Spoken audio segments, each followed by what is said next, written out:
I'm Hugo Andre, the editor of Motorboat and Yachting magazine, and we've come here today to Berthans Marina in Lymington to test 6 different folding electric bicycles.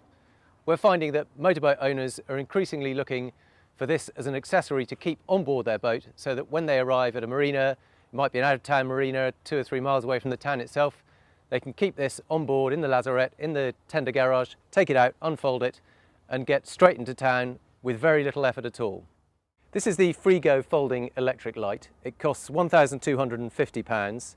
It has a 36-volt lithium-ion battery in the frame here, front-wheel drive hub, disc brakes, 20-inch wheels. Like all of them, it's limited to around about 15 miles an hour, but should be good for a range of 15 to 25 miles, slightly depending how hard you're pedalling yourself. It weighs 19 kilograms, and it's actually a very nice bike to ride. It's a good size frame, you don't feel like you're cramped up, it feels nice and strong. You've got controls here which give assistance. You've got 5 different power modes. You can have as much or as little assistance as you want.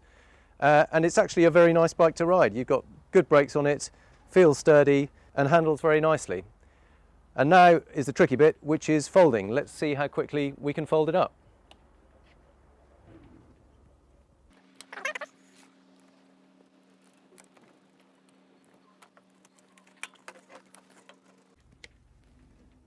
And there we go, job done.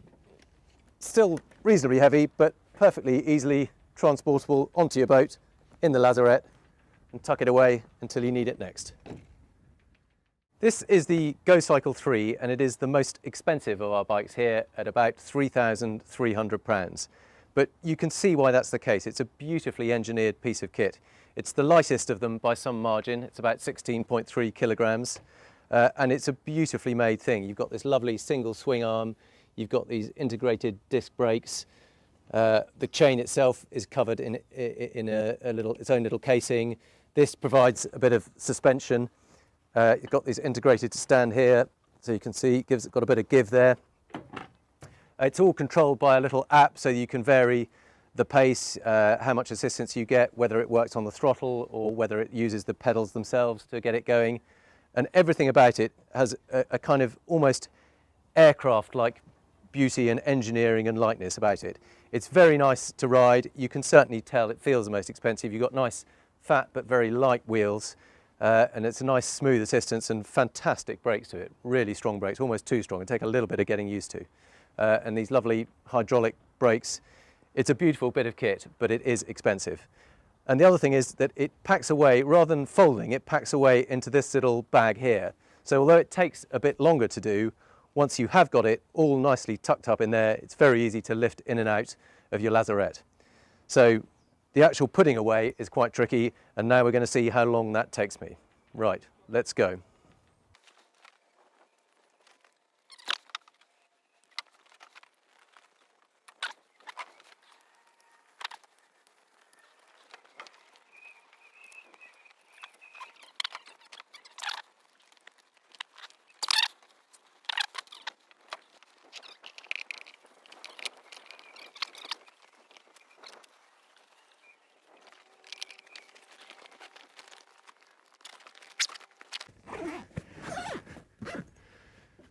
Well, it's a bit of a marathon, but there you go. It is now all safely done in its bag, and very easy. Lift on board your boat, tuck it away in the tender garage, and that will stay nice and safe until you need it again. This is the Kudos Secret. It's a mid-range bike. It costs about £765. Weighs 19 kilograms. Again, fairly standard for the group. Not quite as light as the Go Cycle, but not too bad at all. Very nice, easy bike to ride. It's a 36-volt lithium-ion battery that stores in the frame itself. Rear-wheel drive hub. It's got caliper brakes rather than discs, but they work perfectly well. It's another good-sized bike, actually. The pedals are quite low set, so you can occasionally catch those in the corner if you lean over too far. And the controls are a little bit more basic than some of them, but actually very simple to use. You've got 3 levels of assistance, and which I click in with when you cycle the pedals.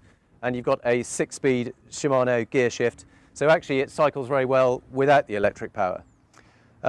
Folds up to a fairly small size, but as usual, it's a bit of a test of how intuitive it is to do it. So let's have a go and see how long this one takes.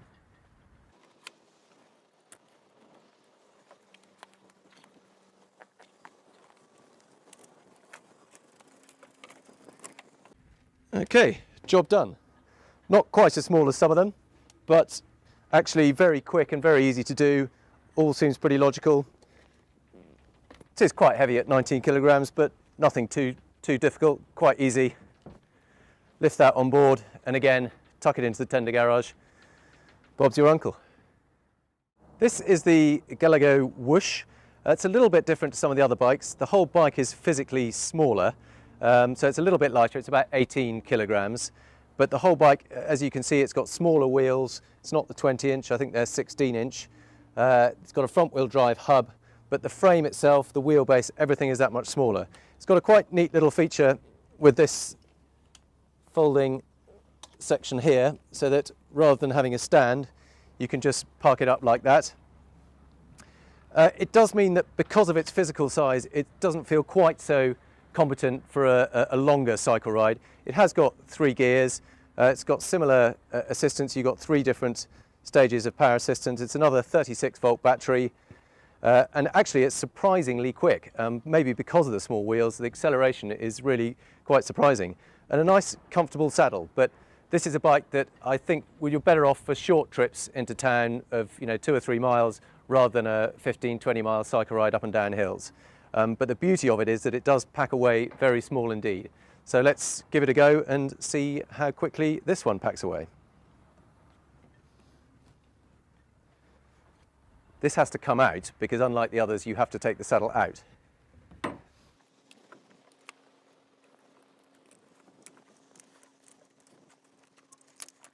And there you go. As you can see, it's a very small, neat little bike. A little bit lighter at 18 kilograms, but if you're strapped for space on board your boat, this is going to go into a locker that some of the larger ones won't. This is the Coyote Connect, and it's actually the cheapest of our group at around about £500.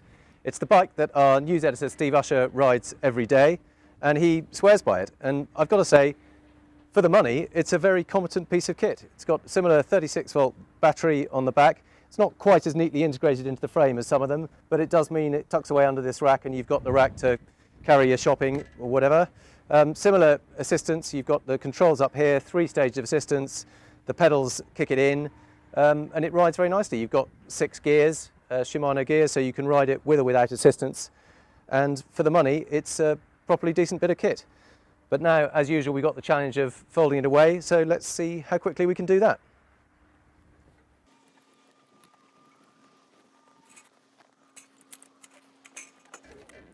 Job done. Again, around about 19 kilograms, much the same as most of them. Not quite as small, but again, you're going to be fine lifting this in, finding somewhere to tuck it away on board.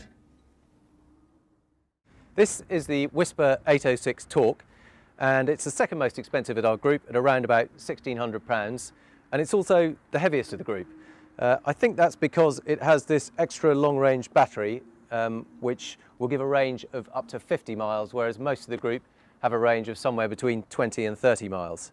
It's got a very low step-through frame, makes it particularly easy to get in and out, and it rides very similar to some of the other ones here. We've got a nice big screen, different levels of assistance which you can control on the handlebars here. Good sturdy frame, nice fat 20-inch wheels, so you should be able to do a little bit of light off-roading, and a nice big comfortable saddle. So very similar ride to some of the others, but a little bit heavier. It's also with all the weight out back, it's not quite so easy to move around, but then you do get that extra range. So as usual, we're going to do the test, fold it up and see how easy it is to do.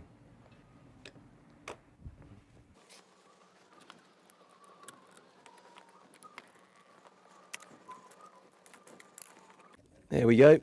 Not quite as small as some of them and noticeably heavier, but you're still going to get that on your boat, no problem at all, and you have got that extra range. So we've taken them all for a good ride, we've folded and unfolded them, we've studied the specs, and now we've got them all lined up to see them together. But in summary, our feeling is that the Go Cycle is the money no object choice that we would probably all love to own, but whether we'd actually go out and spend £3,000 of our own money on it, probably less likely. But if it's money no object, that is the nicest to ride, the best engineered, and a lovely piece of kit. FreeGo Lite, Very nice, probably the second best bike here to ride, feels very solid. It's about £1,200, so not a bad way to go if you want to get a really decent ride for not too crazy money. For £1,200, we think that's a superb bike. The Coyote Connect, budget option, £500, cannot knock it. If you just want something that's going to do the job as cheaply as possible, not at all a bad buy. The Kudos, this is probably the one that we feel we would actually spend our money on, because you're talking, I think it's around about 790 quid. Very nice bike to ride, feels well put together, good range, good performance, and sensible money. I think that is probably the choice that we would spend our own money on. The Gallego Whoosh, very fun little machine. It's surprisingly quick. It does pack away very nicely. If you're stuck for space, that's probably the answer, but not so good for the longer rides up hills or off-road. And then the Whisper at the end, the feeling is it is a bit heavier and it is quite pricey. So really, unless you're going to want the extra range of that, we think we're probably better off going for something a bit smaller and lighter. And for the money, we feel it's probably a little bit strong. But good different spreader bikes. They all have their place, but we think that we would spend our money on the Kudos.